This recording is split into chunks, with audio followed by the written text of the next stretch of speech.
What is up, ladies and gentlemen? It is your boy AyeThatsAaron. We're back again with another JuJutsu Kaisen Curse Clash video, and today we have a very interesting video. We actually have two very interesting topics when it comes to the game. You guys are probably, you guys can probably already tell what we're going to be talking about because of the title and the thumbnail, but hey, let's get into the conversation, shall we? So ladies and gentlemen, I hope you guys enjoyed this video. Don't forget to like, comment, and subscribe. If you guys enjoy this kind of content, please just let your boy Aaron know, and without further ado, let's get into this video, shall we?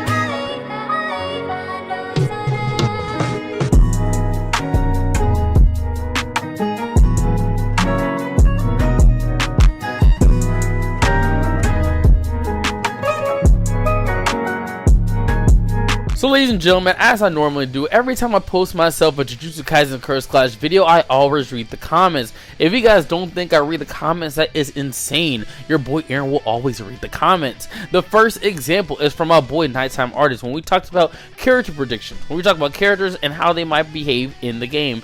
And my boy broke down what characters he could see in the game. And then a few days later, bing bam boom, they confirmed my boy Toto, Nanami, and Jogo. So yeah, that was pretty clean. Nighttime Artist, shout out, bro. If you're watching this video, shout out. So I'm reading the comment section and I'm seeing two things that are sticking out to me. The first thing we're going to be talking about is the map. Someone in my comment section, and I'm gonna put it up on screen, talking about the size of the map in JuJutsu Kaisen Curse Clash. Brody was talking about how the size of the map does not look significantly bigger than, let's say, Jump Force, you know what I'm saying? Or the Storm series. And I thought to myself, like, hold on, wait a minute, let's replay this. I was like, hold on. The maps in JuJutsu Kaisen Curse Clash are significantly bigger because, as you guys know, it's going to be a 2v2 Battle Royale kind of, 2v2 Arena Fighter anime kind of game. And of course, they're going to need to map to match it. Now, we have not really seen that much gameplay when it comes to the maps since the trailer. But I'm going to put some clips of the trailer right, up there. So basically, we have two confirmed, well actually, we have a few confirmed maps, even just from the trailer alone. But as you guys can see, from the trailer, it shows knockback in a lot of characters' combos, and it shows aerial combo. And so for you to have a field that does that, you're going to need a big map to go with it. Since the developers are going to be biking for this anime game, we have to look at the other stuff biking has worked on. A prime example, honestly, which will be, very interesting to look at, will be My Hero 1 Justice 2. My Hero 1 Justice 2 was a very big arena fighter kind of base game when it came to the field and it came to the characters as well. They specifically made the field as big as they needed to for the characters to be themselves and be able to act implement their abilities in a way that works best. Does that make sense? There's a lot of knockback in the game. There's a lot of air combos in the game, and basically it just fits for them. And that was already a big map for only two characters. Now, me personally, I think we're going to get that, but times two. Because keep in mind, right?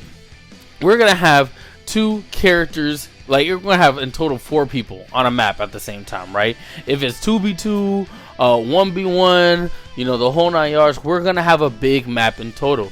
Now, the first reference that I'm going to put up here for you guys to get a better understanding of what I'm talking about is we're going to be using the kind of forest map as an example, right? So if you guys do not remember, in the gameplay trailer, there was a map where Itadori and Megumi were fighting and they were busting the combos and they were in that little forest map, right? And the forest map has a little creek in it. It's basically where Toto and Itadori fought Nanami for the first time, and that's where they were fighting at, right?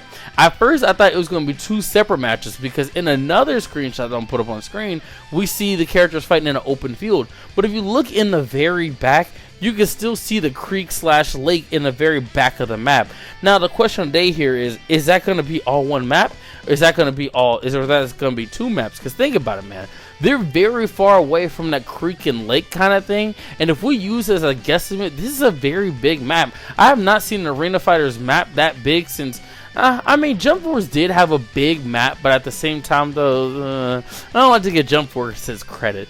But honestly, it looks like it's going to be a very big map to accommodate for these characters when they have their big explosive moves, their air combos, and so on and so forth. So the map size is looking very great. Okay, ladies and gentlemen, now if we look back at the scans to see what maps that we have confirmed, we actually have a few maps that have already been confirmed for the game. Number 1, for Jujutsu Tech, we have the entrance of the lobby that we obviously saw in the gameplay trailer. That is one map that we're going to be playing on, which I think is pretty cool. The next map will be, as I just mentioned to you guys before, the forest area map. Now, I'm not sure how the forest area map is gonna work because, like I said, I don't know if it's gonna be two separate maps or just gonna be one big map because, like I said, about the creek and the trees and stuff like that. So yeah, the next map is gonna be the bridge where Gojo fought Jogo. Now, I don't know how they're gonna do that because you remember my boy Gojo knocked Jogo far away, and it really turned into like a whole stage transition. So I wonder how they're gonna do that. Honestly, I think that's gonna be pretty cool.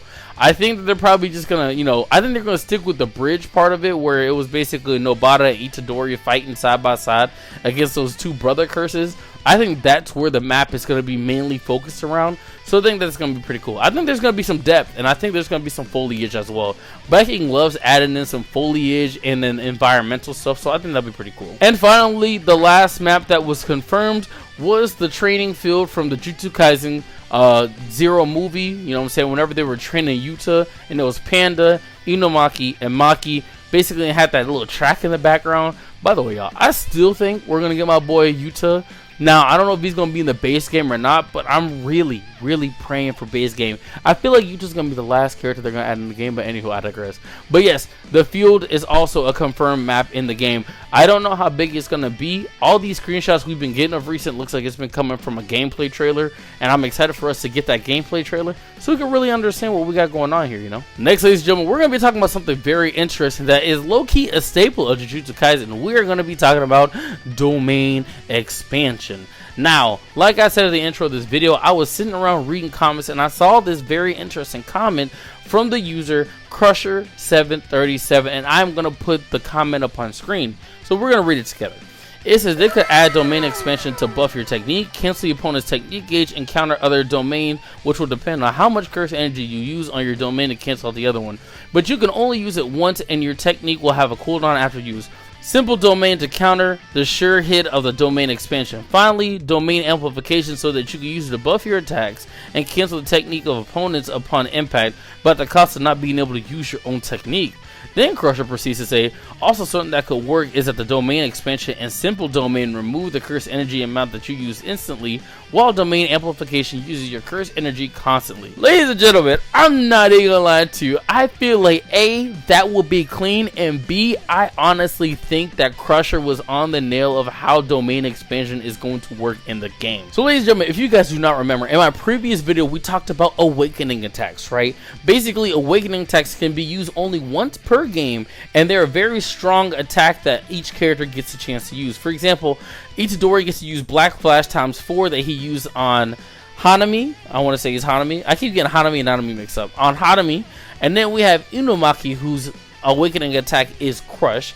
And I'm trying to think. And then we got Nobara, who is the Straw Doll technique.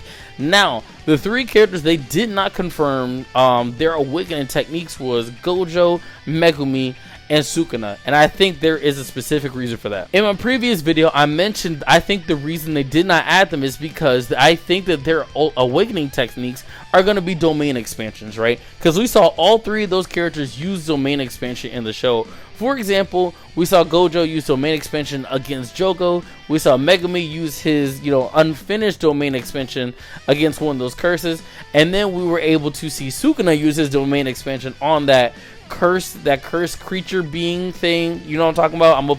Even that creature is in the trailer as well, which I think is very interesting. So we saw all three of them use their domain expansions in the show, and so my question is how it's going to be implemented in the game. Now, I know you're going to be thinking to yourself, Aaron, but Jogo also uses domain expansion as well. Did he not? Why is that not going to be included? They really didn't even get time to really showcase what it was going to do anyway, so I doubt that's really going to be included into the game as well. Now, I think what's going to end up happening is it's going to be one or two things. A, it's going to be a cinematic like the rest of them, where it's going to be basically a powerful attack that is able to hit said opponents, right? I think that's what it could be, but my second guess will be is I think it's going to be one of those area of attack abilities where if anyone is around during the domain expansion, they will get hit, right? A prime example that dawns to me is, let's say for example, in Naruto Boruto Shinobi Striker, Haku has an ultimate whenever he uses Crystal Ice Mirrors, it captures one person. But if more than one person steps inside of the Crystal Ice Mirrors, they start getting constantly attacked as well. And I think that I wouldn't be surprised if that's something that they would do as well, because like I said, Biking is currently also working on My Hero Ultra Rumble, and so they're really starting to get down the whole area of attack things already. So I could kind of see that being a thing in the game as well. Now, I really do think it's going to be more of like a, I think it will be like a little bit of both of what Crusher said.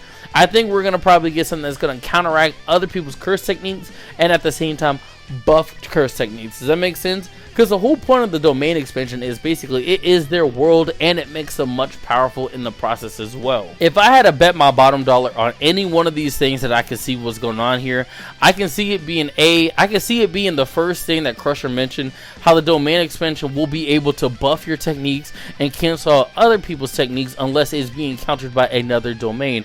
I think that's really what's going to end up happening because, like I said, domain expansions are it's basically a staple of JuJutsu Kaisen already, so it wouldn't make sense for them not to have that in the game. And I think that it will help differentiate between, you know, each character, right? Because the characters who would end up having these domain expansions are already going to be powerful characters. Like I said in my previous video, Sukuna is going to be one of those powerhouses who can literally hurt his own teammates if he's not careful with techniques, and Gojo has Hollow Purple. Now hear me out, ready? If Hollow Purple was going to be Gojo's awakening technique, wouldn't they have already told us right there? No, I think Gojo's Hollow Purple is going to be his charge technique whenever he charges up his curse gauge, but I think his ultimate will be the domain expansion. Now, like I said, I'm kind of confused on how they're going to do the domain expansion because we already have moves that are wide hitting and that can do crazy damage. Now, are they going to sit there and make the domain expansion just something that hits one person and that's it? I don't think so. I think it's going to be one of those area of attack moves where if you're in the vicinity, you will probably get hit. But hey, that's just my theory. Let me know what you guys think in the comment section, man. Do you guys enjoy this video? Don't forget to like, comment, and subscribe. What do you guys think we're going to get in JuJutsu Kaisen Curse Clash? Do you guys want to have like a simple awakening technique where it cuts into a whole cinematic and the character takes a damage and then boom, they're dead? Or would you guys want to have more of like a status kind of thing where basically if they step inside the domain, it takes away the curse energy and does slowly damage over time and buffs your character? Let me know what you guys think, man. I think it could go either way. But don't forget to like, comment, and subscribe. If you guys enjoy this kind of content, please just let your boy Aaron know. And until next time, peace out.